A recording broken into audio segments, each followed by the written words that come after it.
What's going on, everybody? It's Glenn for the latest news, and if you're new here, make sure you like, share, comment, subscribe. We're gonna get into Monday Night Raw this past Monday. There's some key points, excuse me, to point out. It was a alright show. It wasn't such a good show. Key highlights of the show. We started off with Seth freaking Rollins and the dog is out Braun. Well, it was actually CM Punk at first. John Cena. He came out there talking his shit or whatever. Follow along with CM Punk. CM Punk was trying to challenge for the championship that night, early in the night, or whatever. John Cena being the fake ass heel that he is, which is a whack ass heel at the moment. He turned the offer down on Monday Night Raw, and he wanted to plan it out for Saudi Arabia at Night of Champions for the championship with CM Punk. Now, then that's what we followed up with Seth freaking Rollins and Braun Breaker and Big Bronson Reed and Paul Heyman. They came out there. Seth Rollins was talking his mess. Remember, he still got the briefcase. There's no telling who he's going to cash in on. It could be for that championship, the Universal Champion. Well, not the Universal, Undisputed Championship, or it could be for the WWE World Championship on Raw. And then as we seen later in the night, our boy, and he's my boy too. I'm not gonna lie, I fuck with Jey Uso. He came up short against Gunther on Monday Night Raw. He lost the championship to Gunther, man, in a hard fought match. I know it's like they fifth match, but it was a great match or whatever the case may be. But a lot of people want to know what's next for Jey Uso. Now a lot of people feel like he could just run it back. He definitely entitled to a rematch. I don't know, rematch clause. I don't know if that still exists anymore. It obviously don't, because a couple people that's owe a couple of rematches. Hell, Kofi Kingston still didn't get his rematch clause from losing his championship to Brock, in like 10 seconds. But you know what I'm saying? But I don't know. I don't think that's a thing anymore. But yeah, Jey Uso came up short in the World Championship title. So he lost to Gunther, the reigning general. As far as what's next for Jay, I don't know. It's a mixture of things I'm hearing. I'm hearing that he could run it back with Gunther. He could be part of the King of the Ring tournament. Or I'm also hearing he could team back up with his brother, Jimmy Uso, to bring the Usos back, because the tag team division is lackluster in teams. It ain't really that many teams to look forward to. So if the Usos was to join back the tag team division, they could add a spark back to that tag team division, whether it's on Raw or SmackDown. More likely, well, both shows need the spark, but more than likely Jay may end up on SmackDown again. I'm hearing. I'm not too sure how that is. I don't know how of a fact that is. But he may end up back up on SmackDown. Also, we had the return of Nikki Bella. Who actually give a damn about? Who gave a damn about that? Y'all give a damn about that? Cause I damn sure didn't. I don't know, man. And Nikki Bella, a lot of people pointed out that she had that that heat, with her last husband or whatever, and they just brought her back like nothing even happened. But I'm not knocking her for make up to, but I know nobody gave a damn about that shit, man. Like her return, Liv Morgan, nobody gave a damn. Alright, you had Rhea Ripley against Kairi Singh and Roxanne Perez. Yeah, a triple threat match, I guess, to qualify for Queen of the Ring tournament or whatever. It's a lot of qualifier matches going on again, for King of the Ring and stuff like that. So that's what they pretty much been doing. As far as Nikki Bella, I don't even know why the hell she's even back. Like, what is she supposed to come back and do for us? Like, what's gonna be a payoff in that? That's my whole thing. Nobody give a damn about that. Liv Morgan, yeah, we like Liv Morgan. But Nikki Bella, she ain't been there in quite some time. And then where's Brie at? Where's her sister at? And I'm not hating on Nikki Bella. It's just, what's the point? Like, who really gives a damn? I'm just being honest. I know nobody gives a damn. Yeah, the main highlight of the night though is my boy R-Truth, freaking Ron Killings, aka R-Truth, the truth will set you free. My boy R-Truth is out there. Like, this thing was not a work. It was not a work at all. This thing was legit. This is legit Ron Killings we getting here. This is supposed to be his last official run. You know, which he should have got a proper payoff, and then just in doing him dirty like that. Triple H right now, Paul Levesque is taking some major heat. You know, with the phoniness he been playing, you know, when it came to this whole Ron Killings thing.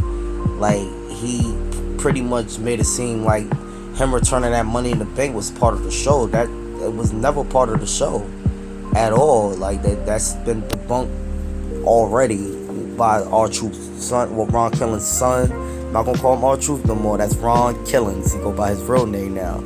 You know, his son said stop the cap. So for those of you who don't know what that means said stop.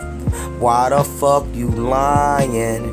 Why you always lying? Oh my God, stop fucking lying. Triple H, Paul Levesque. And I like Triple H, man, but I ain't gonna lie. The things I've been hearing about him, you know, I'm not really a big fan of. Like, I don't know. I'm not liking what I've been hearing about Triple H, man. I grew up to hate Triple H, you know, during his hell days or whatever when I was a kid. But, you know, I grew to like Triple H over the years as I got older. You know, as him being a legend, but the stuff I'm hearing about the man is just, I don't know how to view him now. Because, I mean, for him to cap like that, you know, for him to cap like that is crazy and nasty work. It's nasty work. But this new Ron Killings, well, I won't even call it new. Wait, you could call it new. It's definitely new in WWE, the Ron Killings, because we seen Ron Killings in TNA. That's when he was the man, you know what I mean? He was a 2-time world champion there, you know, went against greats over there, you know what I mean? And then let's not forget, he been in, you know, WWE since 99, you know, so 15 plus years, and then he never really got to show his true potential because he was constantly playing a goddamn comedic character, which was, we loved it, you know, we enjoyed it. I'm, you know, kind of gonna miss it just like everybody else. But I want to see Ron fucking Killings now. I want to see Ron fucking Killings, man. I didn't really get to watch his run in TNA like that, you know, as Ron Killings. I'm not gonna lie, I watched his, you know, promos and highlights, and he was amazing. To this day now, he still could, you know, hang with the rest of them. But we had Sami Zayn versus Penta, and I believe it was Braun Breaker to qualify for the King of the Ring tournament. I believe that's gonna be continuing on to Saudi Arabia. There's gonna be more qualifying matches leading up to the King of the Ring PLE pay-per-view, whatever you want to call it. But Sami Zayn, he advanced in the tournament. Sami Zayn get a great reaction from the Saudi Arabia crowd, so a lot of people feel like Sami Zayn, you know, he may actually be able to pull it off, but I don't think so. You got like a Raheem Cody Rhodes in there that's pretty much guaranteed to win. I'm hearing it. Like, who the hell is being? And then you got LA Knight in there too. You know, who the hell is beating? I don't think Cody Rhodes is gonna lose that. A lot of people feel like if Cody's in that tournament, which he is, he's gonna end up winning the whole thing. So it's gonna be like, what's the point of having all these goddamn qualified matches if Cody gonna win the whole goddamn thing anyway? You know what I mean? It ain't no knock to Cody. Cody is OD fake. He's fucking fake. I'm not gonna lie. He's like the fakest right now. You know what I'm saying? But it's just like a waste of time just watching these qualifying matches just for the outcome to be what we already know what it's going to be. So it's I don't know, man. I don't know. I'm still, like I said, I'm not like one of those fans. I'm gonna still watch. I'm not gonna like try to. But hey, me being a content creator, I'm allowed to give criticisms. When criticisms due, when the show is trash as shit. Like how Raw kinda was. Like I said, it was an ice show. The key highlights was Seth freaking Rollins, CM Punk, John Cena, R-Truth, and and then what? I guess you could put the qualifying match in. I don't know, man. That shit was trash, man. The show was like trash. It's just like I don't know what's been going on with WWE Paul Levesque but I know Paul Levesque, man, you got a lot of explaining to do, my boy. You got a lot of explaining to do on why you capped the way you fucking did, man. Like, you gonna have to elaborate on what everybody's talking about. Is you really capping or what? Just be honest, man. Just say, yeah, we made a mistake of releasing R-Truth, Ron Killings. We made a huge mistake because it wasn't just the fans, it was the whole locker room. I think the whole locker room was about to go on strike to bring, Ron Killings back, I think that's what really sparked it. And then the fans, and then it was like going crazy. Even now that he's even resigned and he signed a new contract or whatever, he's still like trending worldwide. Or I'm totally still call him R-Truth. I can still call him R-Truth. I think he's gonna play like a slick personality type of thing. Maybe he'd be serious and a little funny at the same time. I don't know.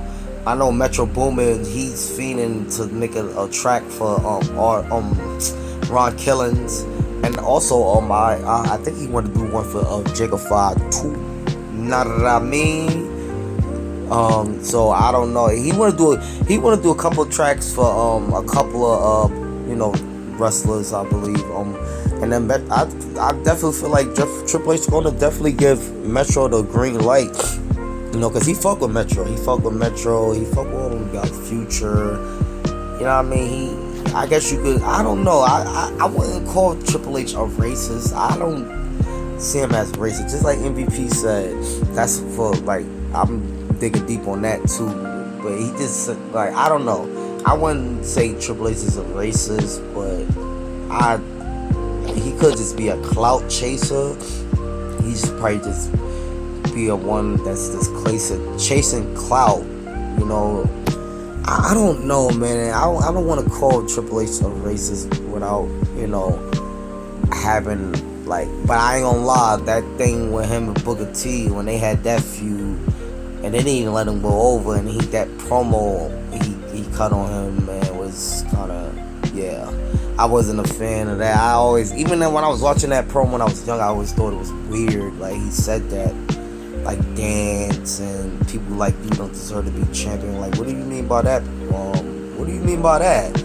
I don't know, man. I just was never a fan. And whatever. He said that, and then Booker T still didn't go over. I was pissed. I was pissed off. I'm still pissed about that. I ain't gonna lie, but I wouldn't call Triple H a racist. I don't know. It would just be hard to call, but I just don't know, man. But I know the show's been ass, and he's been the writers of these shows as of late, and but he got some explaining to do about this whole Ron Killings thing, because it was never a work. At first I thought it was a work, and I ain't gonna lie, in the beginning I did, but it wasn't a work. It's been debunked. It was definitely not a fucking work. He cut his hair on Raw and shit. R-Truth is wilding the fuck out. He about to go crazy on the scene. Yeah, you guys let me know what y'all think. Like, share, comment, subscribe.